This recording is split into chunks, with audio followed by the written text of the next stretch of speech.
Hey guys, what's up? Welcome to Zero Reviews Tech.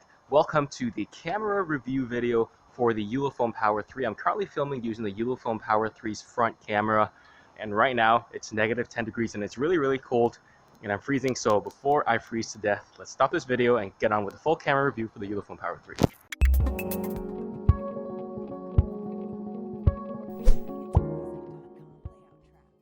So the Ulefone Power 3 has 4 cameras in total, 2 on the front and 2 on the back, and when you open up the camera app it's pretty stock and there's a button to toggle between 1x and 2x zoom, which should be switching between the 2 cameras, but it's not. I tested it. All it does is digitally zoom in on the main camera, which effectively cuts down your resolution by half, which is really bad.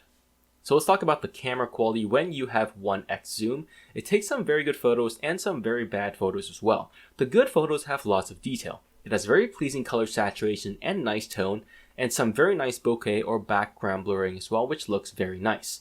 The bad photos though have a very soft quality to them. It's actually soft enough that sometimes it's hard to tell whether the photo quality is just soft or it did not focus properly.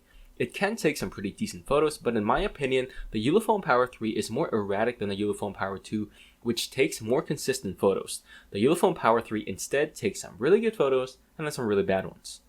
If you are in 1x zoom mode, it does have trouble with fast moving objects, but for some reason if you move to 2x zoom mode, you can capture fast moving objects a lot easier, aka my dog, with practically no blurring, which is very strange. I'm not sure what's going on there. HDR here actually works properly and very well in this phone. Photos with really dark areas are brightened up a lot and improved, so that's definitely good. And some cases like the sunset, it actually makes the photo look quite stunning in terms of color saturation and reproduction. HDR definitely works here. You can also get a blurring effect or portrait mode, but the effect isn't very good here and the pictures usually turn out worse, so I recommend you don't use the portrait or the blurring effect at all. Low light though is still not great. It is improved from previous iterations of the Ulefone Power. There is less noise and grain, but it is still there. The front-facing camera is pretty bad. It's not the worst I've seen, but it's bad enough. Strangely, the front-facing camera video quality is actually better than the photo quality, as you saw at the beginning of the video. The video on the front of the Ulefone Power 3 isn't actually too bad. Finally, let's move on to the video quality on the back camera, and the max resolution is 1080p, there's no 4K here, and the video quality is average at best. I can see some artifacting in this video, although color reproduction is not actually bad at all.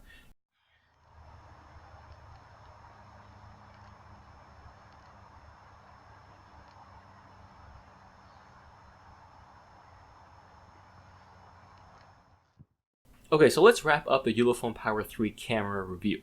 The phone takes some pretty inconsistent photos, some good photos, some bad photos. The second camera on the front and the back is next to useless. And we also have average video, no 4K, which is disappointing as well.